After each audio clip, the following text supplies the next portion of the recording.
Hello, everybody. This is Jonas Lamis here with Tezos Community, and we're back with we're back from a long vacation, I guess I would say, with a new edition of Tezos today.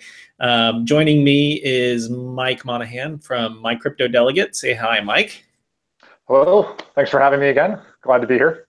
Yeah, awesome. So Mike and I have over the last 3 or 4 months, we've spent a lot of time talking to each other and talking to other members of the community, but we really haven't had an occasion, I think, to come out and do a new news roundup for Tezos until now. Here we are in early December, and a lot of water has passed under the bridge since September, I think, when we did our last one. So, Mike, give us an update on what's going on in your world and what's going on in Tezos in general.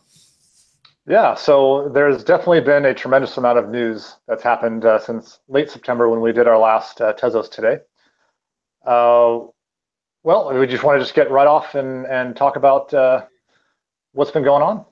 Yeah, totally. I mean, we probably gonna have a lot of new listeners because I'm sure a lot of new people have come to the community since we last touched base back in September. So maybe just a quick introduction on my part. Right. Again, my name's Jonas.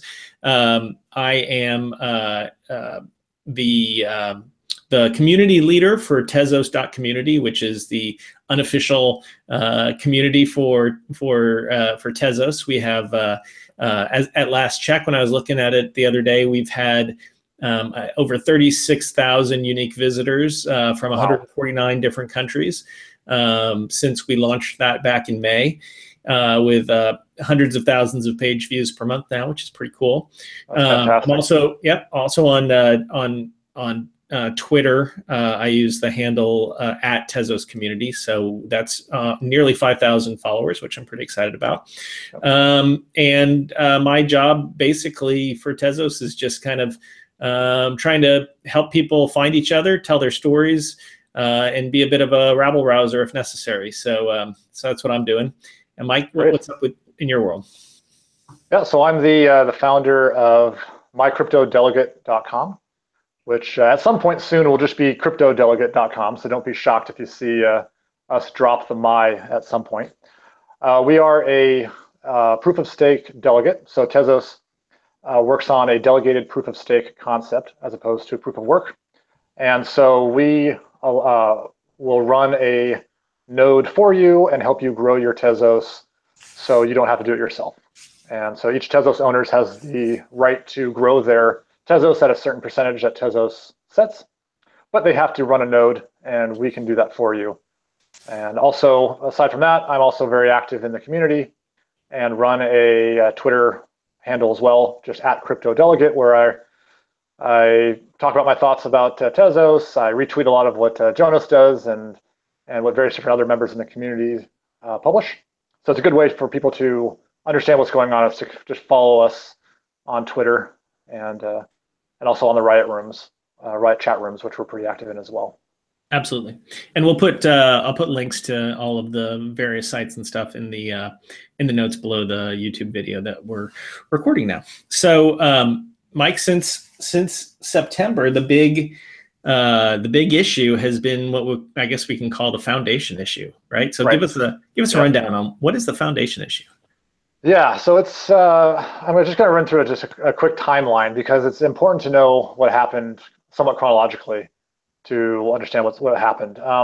Look at my little notes. On October 18th, there was an article published that took some of us by surprise that talked about a seemingly dispute between the foundation and the founders.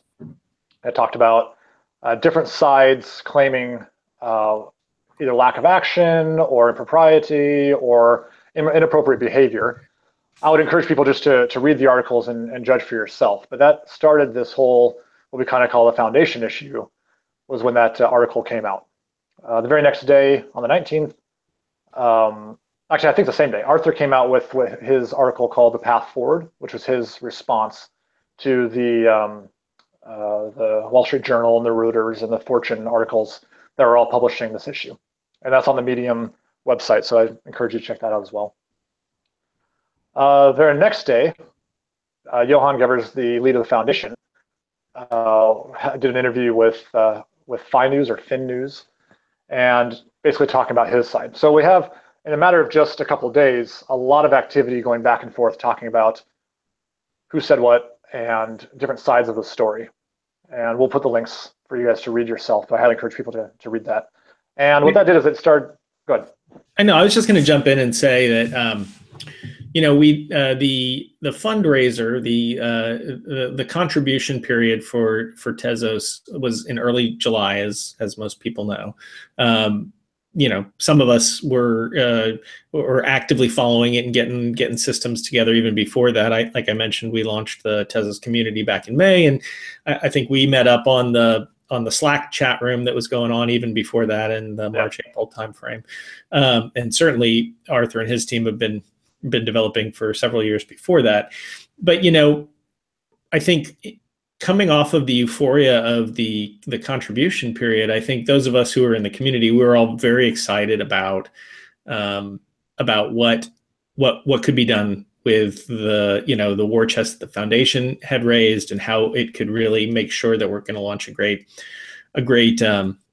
chain. But I feel like as the months went by, the third parties like us, we started getting more and more kind of concerned, and just, it didn't seem to make sense that there was so little news coming out of the foundation.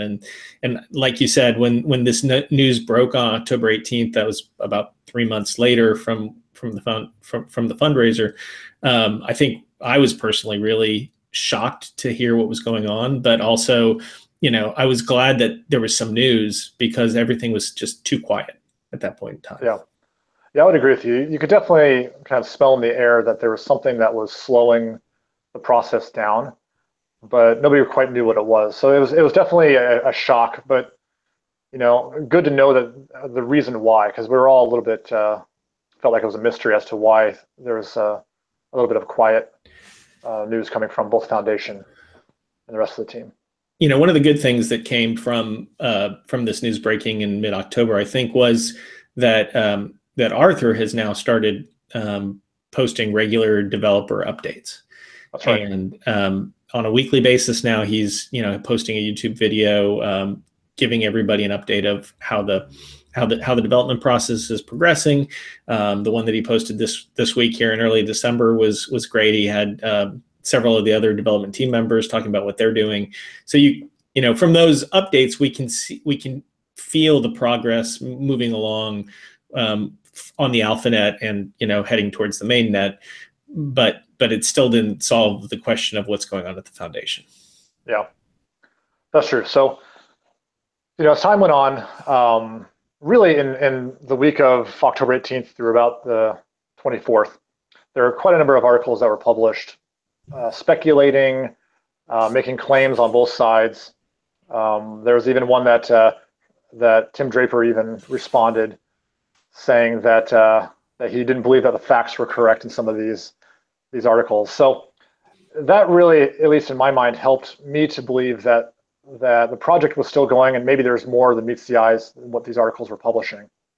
And then on October 26th, actually on October 24th, Arthur spoke at Money 2020, and that was the first time that there was a public speaking engagement that somewhat addressed these issues. He didn't go into a whole lot of details, but it really showed, in my mind, a sense that they were still willing to go out in public, still willing to talk about Tezos, and that Tezos was still alive. And it really, in my mind, set a lot of minds at ease that Tezos was not crumbling. A few days later, October 26th, I was actually in New York for their Tezos meetup that they presented. So both Kathleen and Arthur both were in New York for this meeting. And it was a very great meetup. Lots of activity, lots of people there, a good fun vibe. And I think that in my mind, it really showed that the team is still really working hard, and they're still very positive. The energy is still there for Tezos. Yeah. I mean, I'll throw in now at this point in time, I think following kind of the battle of the news articles, it's really unfortunate, but there have been some lawsuits that have been filed since then, which really don't make a lot of sense to me. I'm not a lawyer. I don't play one on TV. I have no idea, what if there's an opportunity for those lawyers to do something or not. But they seem to be around the central issue that somebody wants their donations back because they don't think that the Tezos chain is going to launch. Yeah, and they also made claims about the SEC concerns. Yeah, and to the best of my knowledge, this is just me, I hadn't heard that there was any sort of verification that there really were SEC concerns. It was only from these lawyers who filed these lawsuits, and so it did seem like they are still active lawsuits. So we'll see where things go. But I think that they didn't seem like it was specifically related to the argument or the dispute between the foundation. I think it was just a side topic. It feels to me like it was a catalyst for somebody to, to try and latch on to this amazing foundation, fundraiser that happened. Right. It definitely felt that way.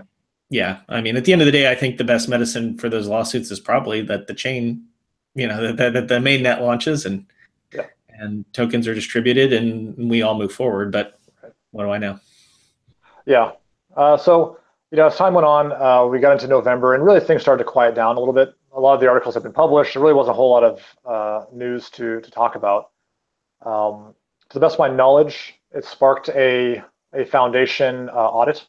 So they decided that they're going to actually do some investigations, understand what's been going on in the foundation. The results of this audit I have not seen, or I have not heard that they've been released. So it's something that we're all actively waiting for is the results of this audit to see, what an independent group actually found to help us understand the situation better. Hopefully that'll be released sometime soon.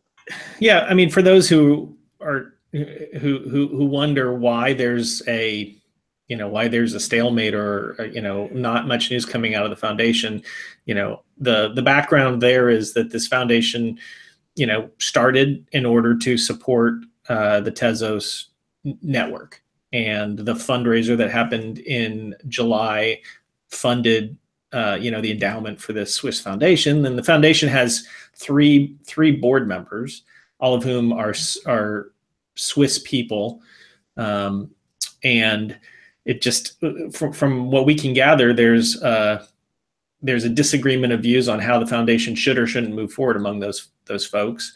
And then if you read the articles, there's some potential accusations of questionable behavior there as well. So the foundation, I could imagine a Swiss foundation is something that's, pretty conservative to start with. And then, trying to work through issues like managing $1 billion of cryptocurrency is probably a pretty challenging thing. Right. Hopefully, like you said, there's going to be some movement there in the next, in the near future. Yeah, I think that we will start seeing more information, because I think that the Swiss foundation organization, the people who actually oversee Swiss foundations, seems to be starting to look into this and trying to understand the situation. I think things move a little bit slow just because they want to make 100% sure that they investigate correctly. But I think there is activity on that side as well. So right now, going through November, a lot of people in the community decided that maybe it was time for the community to express their own opinions on the situation and take a community position. And so what we saw was, just over a week ago, the community starting to chat about this. And then I think on the 5th, there was a community petition that was published. And we can, again, put the link. I encourage people to read it and make their own judgment on it.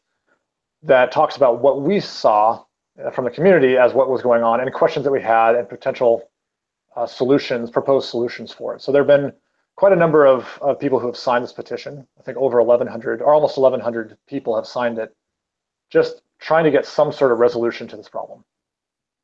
Yep. And including, I think even, I heard Mark Cuban signed it, allegedly. I haven't verified, but that name's on there, so. Yeah, I mean, the petition model, speaking as signature number 1 on the petition, yep. I can say the petition model is one where we're not, you don't have to show your ID in order to sign it. We're monitoring it to make sure that there are no blatantly false signatures or people who are just trying to troll it. But it feels like 1,100 signatures feels pretty legit from my perspective. I wouldn't be surprised if we get a whole bunch more. Obviously, there were like 14,000 wallets created during the fundraiser. I think there were more than that, actually, weren't there? Or 16,000? I don't know. I think some number in the 10 to 20,000 range. So there's a lot of people who are interested in this story out there. Probably most of them are not paying any attention right now, but there's a good number of us who are actively on the Riot and on the Twitter and in the discussion forum. So I'm really excited that we crossed the 1,000 signature level yesterday. I think that was 3 days out from launching the petition.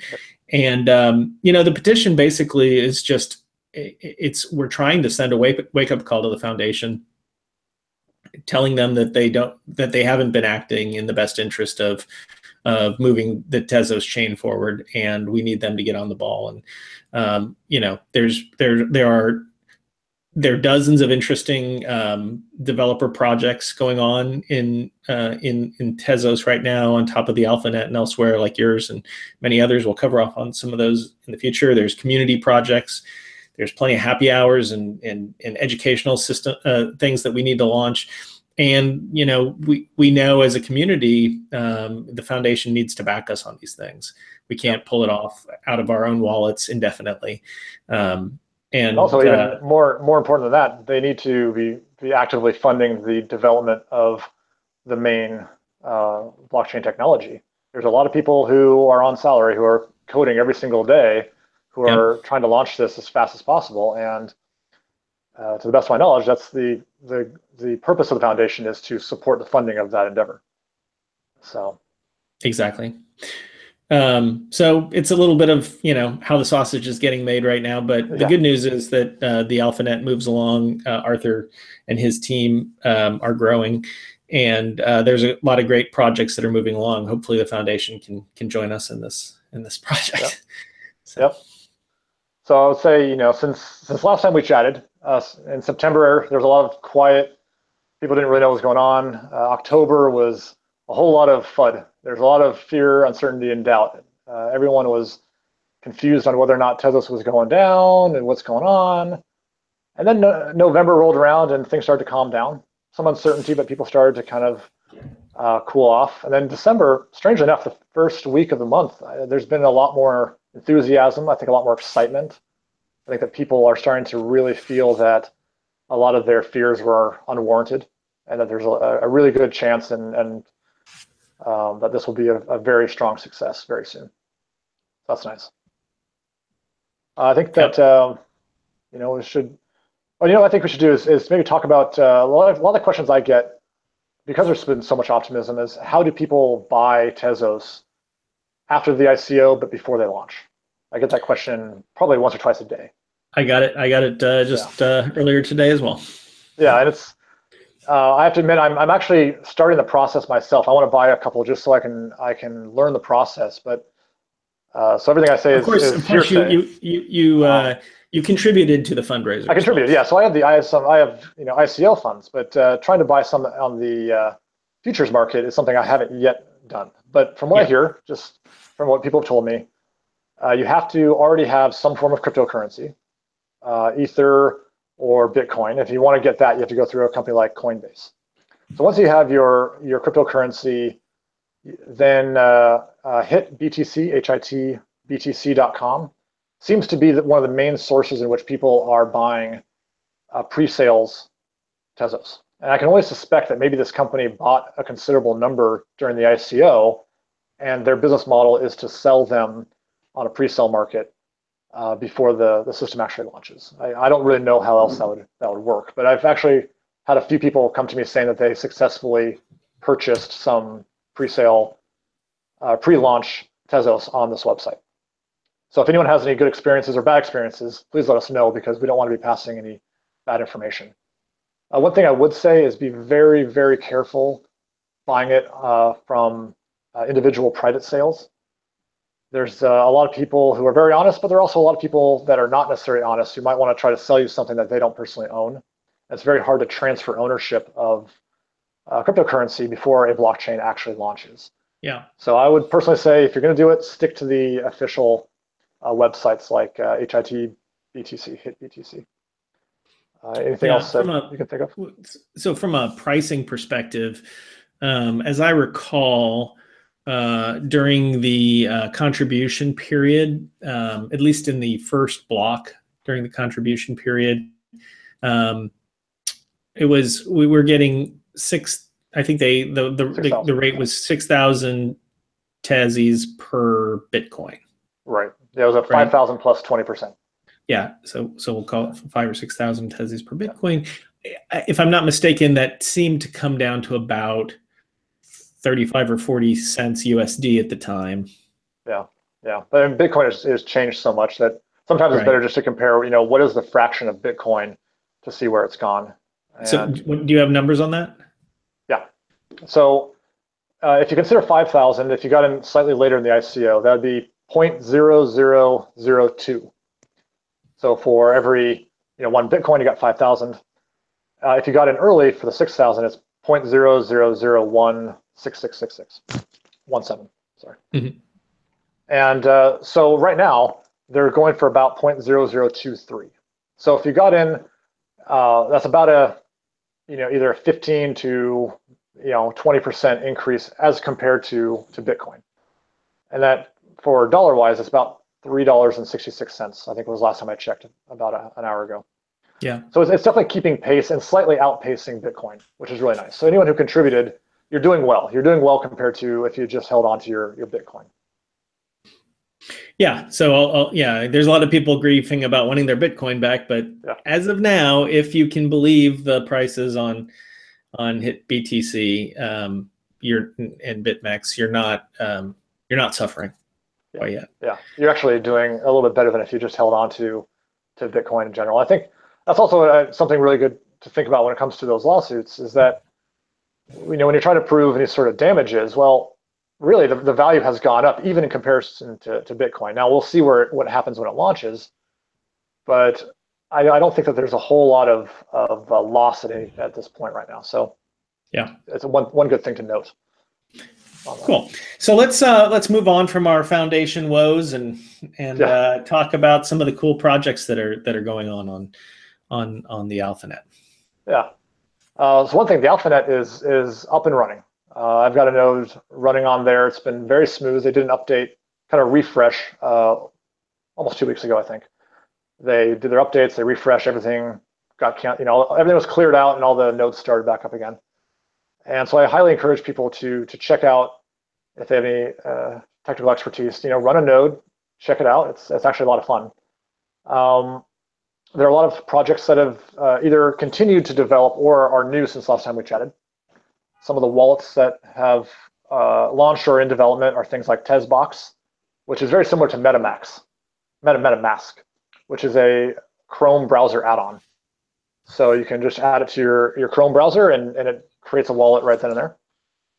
Tez Wallet, Tezigator, Tezlet are either in the process of launching wallets or have launched wallets, which are cool to check out as well. One of the cool things that you can do right now, everyone can do this, have Tezos or not, have running a node or not. You can actually go to Tezigator's website, and you can sign up and get a web wallet from Tezigator, and that'll be a wallet on the Alphanet, and it'll automatically get funded with 100,000 Tez from Alphanet Tez. So they're not going to be worth anything in the future.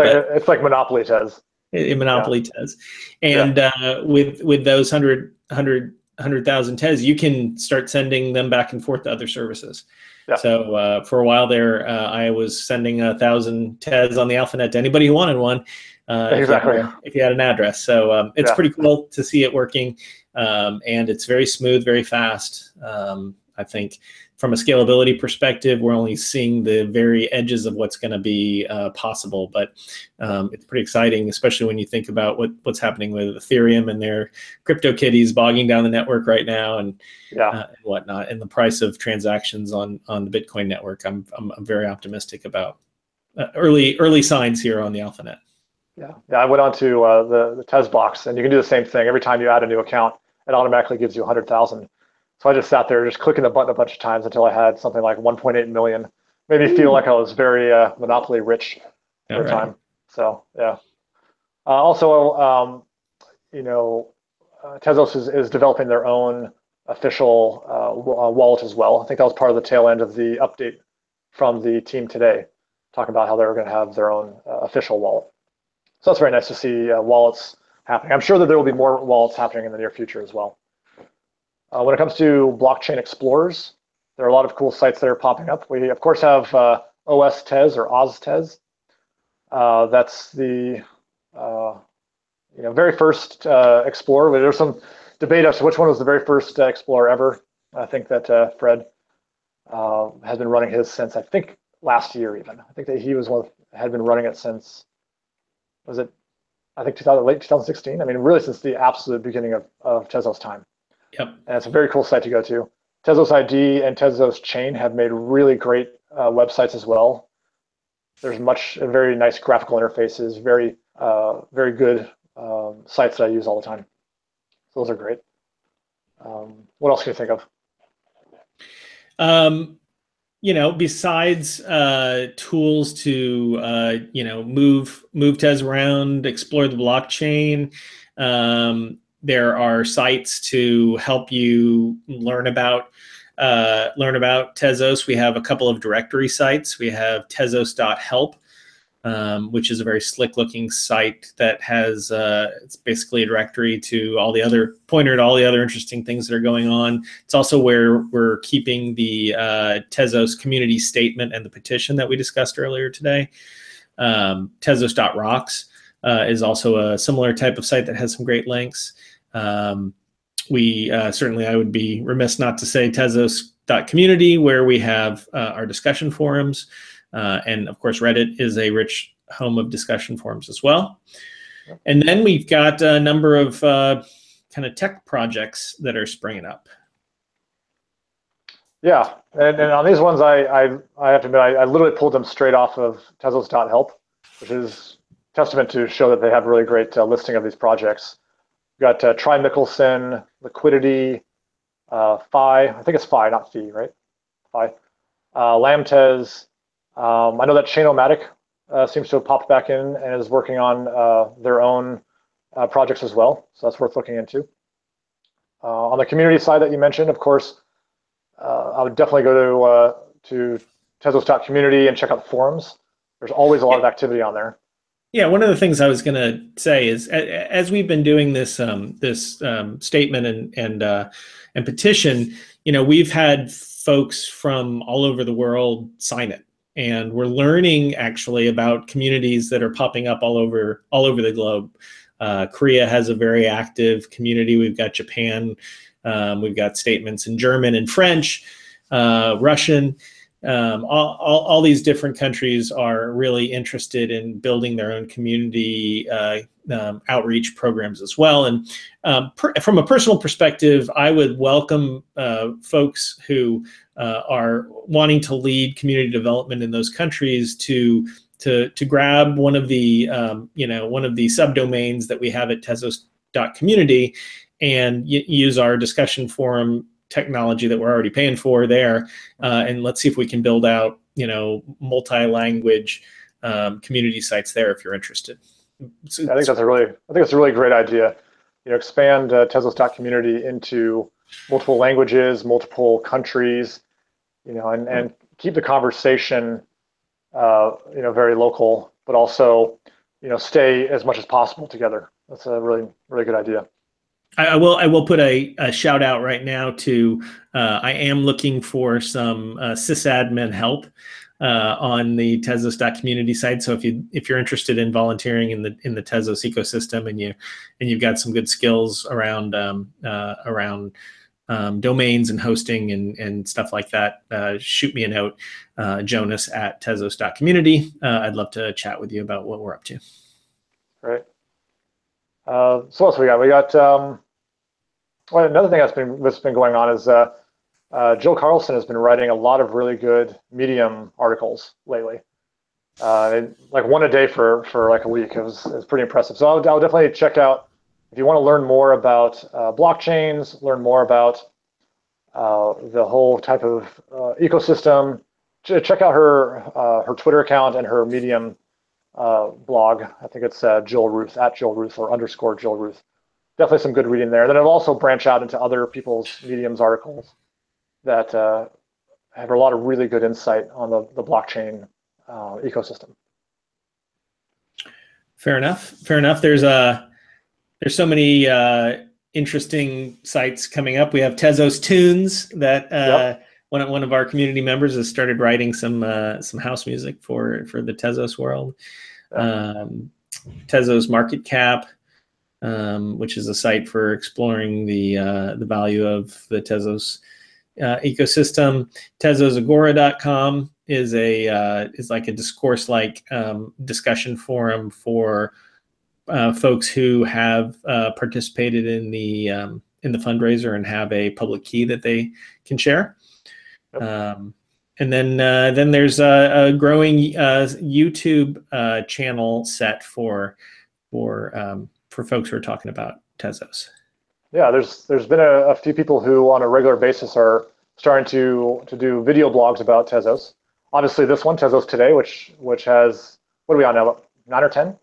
Yeah, I think so. 11? We're gonna try and pick it back up here now as things start getting exciting and do it on a regular pace. Yeah, you have guys like Jovan Smith, who does a Tezos update, who's published a few of them. Chase That Coin, which doesn't just focus on Tezos, he focuses on everything, and he's got some of the best graph analysis that I've ever seen when it comes to analyzing trends and things like that. So definitely check those out. And then, of course, like we said earlier, Arthur has been doing now weekly video updates on the development of Tezos.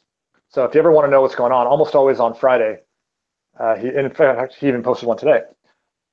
He posts just 4 or 5 minutes of just kind of what's going on with the team. Today he got 4 of his team members to actually give their updates, which is really nice to see the overall Tezos team contributing to the updates as well. It's not just Arthur. It's not just Arthur. No, there's a whole team. There's a whole office full of them. So yeah. Cool. There's some funny pictures too they posted. Yep. Yeah, there were some good drinking pictures, I think. Yeah. But so final thoughts here. Let's see, Mike, the last time we did this back in the fall, you were looking for tech talent for MyCryptoDelegate. Right. How'd that go, and what are you looking for now?